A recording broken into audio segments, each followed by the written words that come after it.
2026 is a massive year for Hot Wheels. It's the 10th anniversary of the car culture line, and to celebrate, Mattel just dropped what might be the strongest modern classic mix we have ever seen.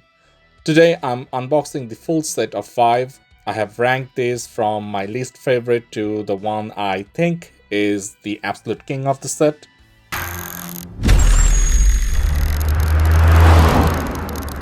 So we are starting off with the Mazda 323 GTR. While this is at the bottom of my ranking for this specific set, don't let that fool you. It's a brilliant casting. This was Mazda's homologation answer to the Lancia Delta and Celica GT4. Look at the door for the Rally El Segundo logo. A shout out to Mattel's California headquarters. It takes 4 to 5 passes on the assembly line to get all these tempos on. It's loaded with authentic logos such as Michelin, Eibach, and Brembo. This aqua and purple palette is the definition of peak 90s nostalgia. The hood vents are deeply recessed to simulate the massive cooling needed for the real turbo engine, so that's good attention to detail. The wheels are pushed to the absolute corners for that aggressive all-wheel drive rally look. This car perfectly captures the Radwood vibe that's taking over the car scene right now.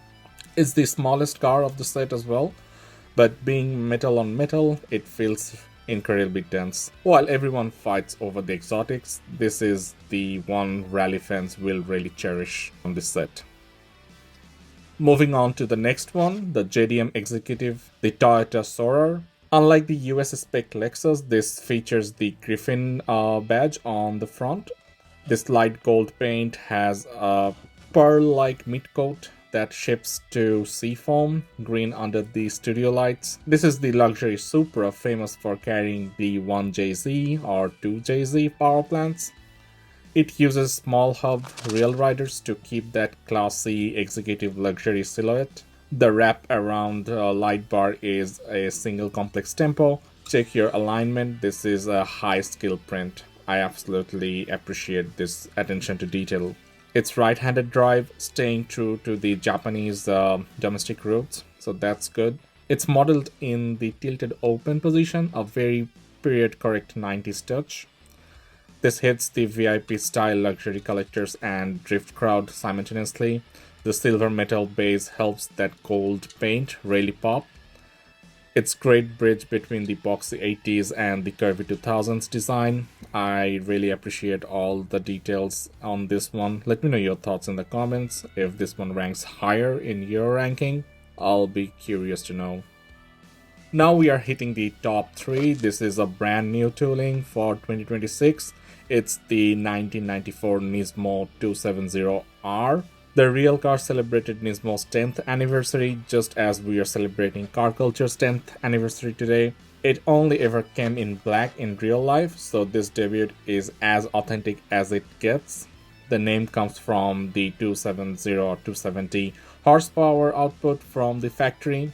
It features the Zenki rounded headlights, which a lot of S-chassis purists prefer, and I can really understand why.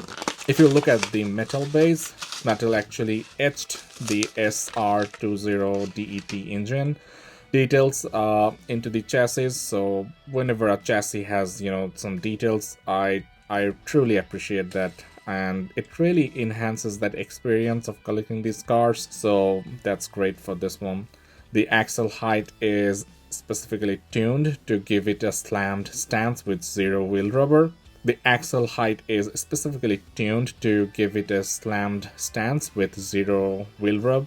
High density white ink was used for the Nismo graphics, so the black paint doesn't bleed through, and it looks really awesome. And honestly, I didn't notice it for the first time, but when I took a closer look, it really makes you appreciate more these attention to details to these castings. In 1 to 64, this is a rare. Most brands just stick to the standard Sylvia, so it's very nice to have this in your collection. Let me know if you already have it in your collection or still on the hunt. And the runner-up from this set is a car that is legendary in the Hot Wheels world, the Porsche 993 GT2. This was the Widowmaker, twin turbo, rear wheel drive, and zero driver aids. This was the finale of the air-cooled 911s, a massive deal for Porsche history. Only 57 of these were ever built for the road.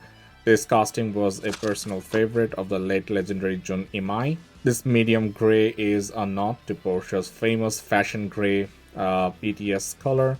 The massive rear wing is part of the metal body, not plastic, so that's good. It's solid and heavy, and I appreciate this attention to details, and it really, adds to that premium claim from Hot Wheels, so kudos to that. You can actually feel the rivet details on the flared fenders with your fingernail. Check the rear. They used wider deep dish rail riders to mimic the real GT2 stance. The rear lighting bar includes the microscopic Porsche lettering. This casting is a staple in every major premium line. It's a must-have for any collector, and especially if you're a Porsche fan, you really don't want to miss on this one. And finally, my favorite of the set, the king has returned. It's the Ferrari Testarossa. This marks the triumphant return of Ferrari to the car culture line for the 10th anniversary. This is a true 1:64 redesign of exotics expert Ron Wong. It's wider and lower than any previous version, capturing the iconic flat 12 silhouette. The side cheese grater intakes are modeled sharp. The paint is thin enough to keep the detail visible, which really shows when you take a closer look at it.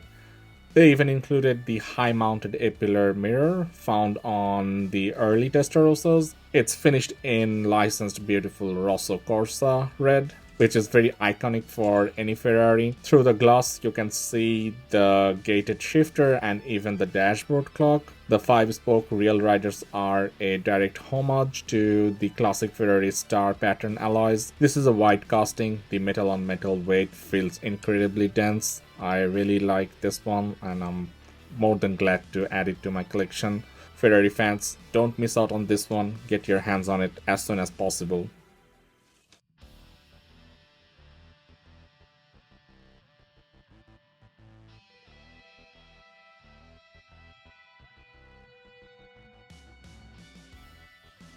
Ten years of car culture has led to this. Whether you are a rally fan or a Ferrari purist, this mix is a 10 out of 10 in my opinion. My ranking is set, but what's yours? Did the Ferrari take the top spot for you too?